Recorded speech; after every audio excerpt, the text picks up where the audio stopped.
प्रभु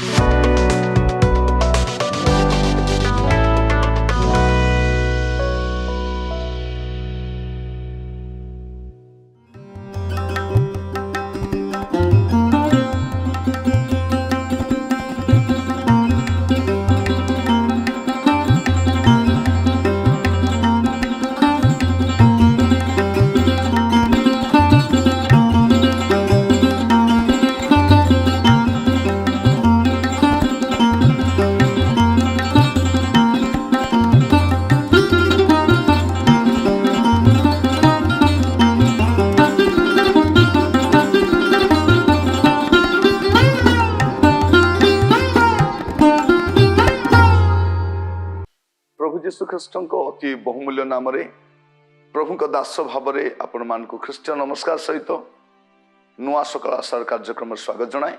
प्रभु आपण मान प्रत्येक को बाहुल्य रूपे आशीर्वाद करंतु। आज अध्याय आम मैंने ध्यान करवा प्रसंगटी हूँ मनुष्य भितर कुकुर प्रकृति। मनुष्य भितर कुकुर प्रकृति आपण देखिए मनुष्य हूँ सर्वश्रेष्ठ प्राणी। प्रभु सृष्टिर से हूँ मौड़मणि। प्रभु ताकू सबुठारु ऊर्ध्वरे बनई किंतु आपण देखिए जे कुकुर माने जेमिति कामड़ा कामड़ी हुंती जनकर हाड़ छड़े नापी जन को एरिया पसई देवे ना। आप देखिए गोटे कुकुर पछे अन्य कुकुर गोड़े कामड़ा जाती एमती स्वभाव आप मनुष्य भितर भी देखिए। मस्त खोलंतु गालातिय तार 5 पर्व 14 और 15 पद लिखा जाए कारण समस्त व्यवस्था एक गोटे वाक्य सिद्ध हुए तुम्हें अपना प्रतिवासी की आत्मतुल्य प्रेम करो किंतु तुम्हें माने जदि कामड़ा कामड़ी होई परस्पर को ग्रास करो तेरे सावधान जेपरी परस्पर द्वारा विनष्ट न हो। ये स्थान आम देखू जे व्यवस्थार सार वाक्य कौन अटे जे प्रतिवासी को आत्मतुल्य प्रेम करवा किंतु बेले बेले कौन हुए जे आमर प्रतिवासी को ही आम अपना शत्रु बोले मन करूँ। आमर प्रतिवासी को आम देखी सही न था। आम प्रतिवासी कौन से आशीर्वाद को देखिले आम भितर बहुत क्रोध आसे। से भल चलिले से भल खाइले से भल बंचिले आम भितर बहुत कष्ट हुए। यही प्रकृतिटा आप कुकुर भितर भी देखिए से कामुड़ा गड़े से मिसिक रही पारे ना। तार यही प्रकृति को आपण मनुष्य भितर मत देखिए। मु कहीं कथा कहूँ जे यही पदरे आम देखु गोटे प्रतिवासी सहित केमती रहिबा कथा। प्रतिवासी प्रति क्रोध करवा प्रतिवासी प्रति ईर्षान्वित होगा प्रतिवासी प्रति आमानकर तिक्तता रखिबा यह भल गुण नुह। आम जो प्रभु रे आसु से समय ए गुण गुड़ाक आम भितर बाहरी जा दरकार किंतु कौन लिखा जाउछि तुम्हें माने जदि कामुड़ा कामुड़ी कामुड़ीटा कौन ए कामुड़ा कामुड़ीटा कुकुर प्रकृति। ए कामुड़ा कामुड़ी हेबा द्वारा कहार लाभ हुए नहीं। दी जन खंडिया खाबरा हुआ दी जनकर कष्ट हुए। प्रिय बंधु आज आम भितर ए जो कुकुर प्रकृति आमको बाहर करने पड़ो। आमर प्रतिवासी सहित आमको प्रेम रहिबा पड़ो। मु जाने ना आपनकर प्रतिवासी केमती काटे किंतु प्रभु आम को कहती आमर प्रतिवासी को आत्मतुल्य प्रेम करने आमर प्रतिवासी को निजर परिवार लोक भाया ग्रहण करने आम को बाइबल शिक्षा दिए। अनेक थर आम ता करि न था।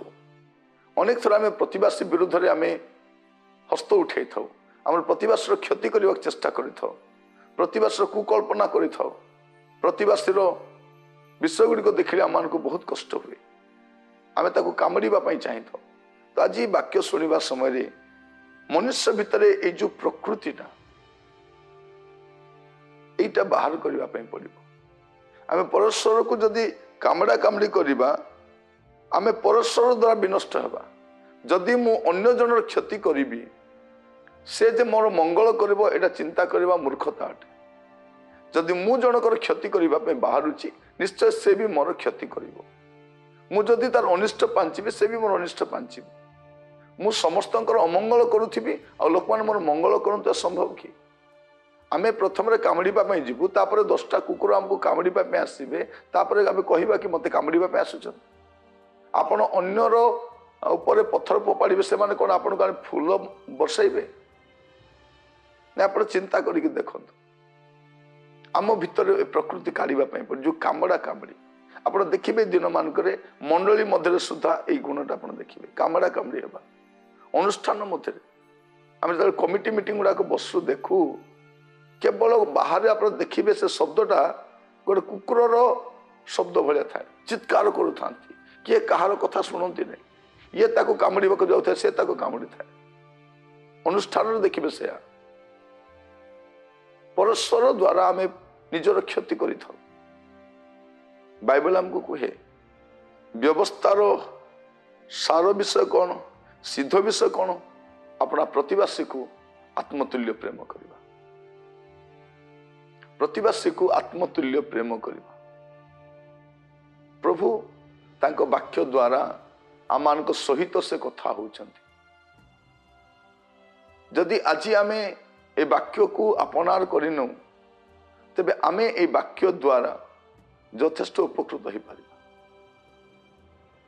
अपना प्रतिवासी को केमिति प्रेम करिवार अछि? अपना प्रतिवासी को आत्मतुल्य प्रेम करबा पड़िबो।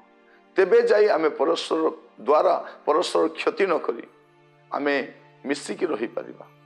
आमे परस्पर जत्न नहीं पारिबा, शांति रे रही पारिबा। आज समय ए कामड़ा कामड़ी आप सब जगह देखिए, राजनीति क्षेत्र में देखिए गोटे दल अन्य दल को सही पारु नहीं, गोटे परिवार अन्य परिवार को सही पारु नहीं, गोटे मंडली को सही पारु नहीं। प्रतिवासी विरुद्ध में अनेक दोषारोप करुचु। ये कामड़ा कामड़ी हेबा द्वारा आमर ही क्षति हुए। प्रार्थना करवा या कुकुर प्रकृति अटे, मनुष्यर नुह। प्रभु चाहती आमे शांति रे रहिबो, आमे मिलिमिशि रहिबो, आमे आनंद रहिबो, परस्पर को सहयोग करिबो, परस्पर जत्न नेबु। एटा प्रभु चाहती। एटा परिवर्ते आमे कामड़ा कामड़ी हेले परस्पर द्वारा परस्पर क्षति होबा और किछि होबनी। आसंतु विवेचनामूलक पदक्षेप नेबा, प्रार्थना करवा। पिता परमेश्वर आपन को धन्यवाद दूची वाक्य द्वारा कथा हिथिबारो। प्रभु आमे जेते जन प्रभु आज वाक्य सुनिलु आमे प्रत्येक अपना अपना जीवन सजाड़िया पे साहाय्य कर। प्रतिवासी को आत्मतुल्य प्रेम करबा पाए, प्रतिवासी जत्न नेबा पाए, प्रतिवासी विषय सचेतन हेबा पाए आमान को साहाय्य कर। प्रभु प्रत्येक जत्न नियो। प्रार्थना शुणिथिबार धन्यवाद। यीशु को प्रिय नाम रे मागिली, आमीन। प्रभु आपण मान प्रत्येक को बाहुल्य आशीर्वाद करंतु। नमस्कार।